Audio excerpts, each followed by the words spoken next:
இயேசுவில் எனது அன்பிற்குரியவர்களே, உங்களுக்கு என்னுடைய இதயம் கனிந்த வாழ்த்துக்கள், வணக்கம். அன்பானவர்களே, இன்று மார்க்கு நற்செய்தி 4வது அதிகாரம் 21 25 முடிய நம்முடைய சிந்தனைக்கு. இயேசு மக்களிடம் விளக்கை கொண்டு வருவது எதற்காக? மரக்காலின் உள்ளேயோ கட்டிலின் கீழேயோ வைப்பதற்காகவா? விளக்கு தண்டின் மீது வைப்பதற்காக அல்லவா?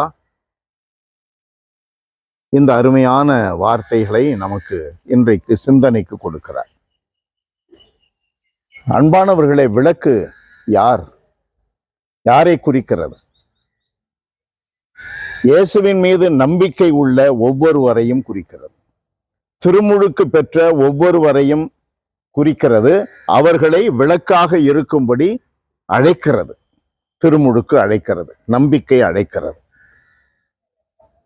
எதற்காக இயேசுவின் மீது நம்பிக்கை வைத்துள்ளோம் என்றால், நாம் மீட்படைய, நாமே அந்த இயேசுவை அனுபவிக்க, இயேசுவினுடைய இரக்கத்தை, அன்பை, அவருடைய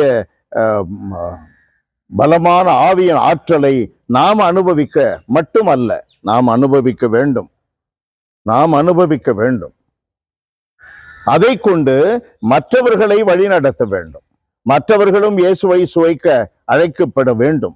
மற்றவர்களும் ஆவியின் ஆற்றலை பெற்று நிரப்பப்பட வேண்டும். ஆகையினால் விளக்கு எவ்வாறு மற்றவர்களுக்கு வெளிச்சம் கொடுக்கிறதோ, அதுபோல நாம் மற்றவர்களுக்கு வழியை காட்ட வேண்டும்.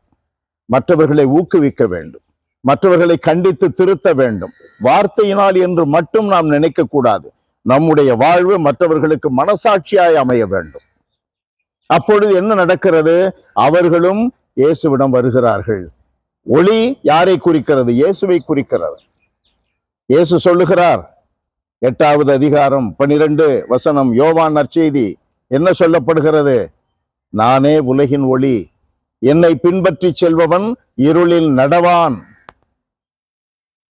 மற்றவர்கள் இருளில் நடக்காமல் இருப்பதற்கு திருமுழுக்கு வழியாக, இயேசுவின் மீது நம்பிக்கை வழியாக நாம் விளக்கை போல இருக்க வேண்டும். நம்முடைய விளக்கு, வெளிச்சம் எதிலிருந்து வருகிறது? It reflects from Christ. இயேசுவிடமிருந்து வருகிறது. ஆகையினால் நாம் மீட்படையும்படி இயேசுவை தெரிந்து கொள்ளுகிறோம், இயேசுவில் நம்பிக்கை வைக்கிறோம், இயேசுவினுடைய வழிமுறைகளை பின்பற்றுகிறோம், இயேசுவிடம் நம்மை ஒப்புக் கொடுக்கிறோம், இயேசுவை அறிவிக்கிறோம், சாட்சியங்கள் பகருகின்றோம். இது மற்றவர்களுக்கும் சென்றடைய வேண்டும். அவர்களும் சாட்சியங்களோடு வாழ வேண்டும். அவர்களும் அறிவிப்பவர்களாக இருக்க வேண்டும். அவர்களும் இயேசுவை அனுபவிக்க வேண்டும். அவர்களும் தூய ஆவியினால் நிரப்பப்பட வேண்டும். அதற்கு நம்மை கடவுள் அழைத்திருக்கிறார். நம்மை விளக்காக ஆக்கியிருக்கிறார். கிறிஸ்துவின் ஒளியை நாம் பெற்றுக்கொள்ளவும், வாழவும், பிரதிபலிக்கவும் அழைப்பு விடுத்திருக்கிறார். அன்பு நிறைந்த எங்கள் இறைவா, உம்மை போற்றி புகழுகிறோம். இருளில் நடக்கின்ற மக்கள் பகலில் வந்து சேரும்படியாக, பகலுக்குரிய அணிகலன்களை அணிந்து கொள்ளும்படியாக ஆண்டவரே, எங்களுடைய வார்த்தைகளும் செயல்களும் அமையட்டும். இயேசுவின் நாமத்தில் ஜெபிக்கிறோம் பிதாவே. ஆமென், ஆமென்.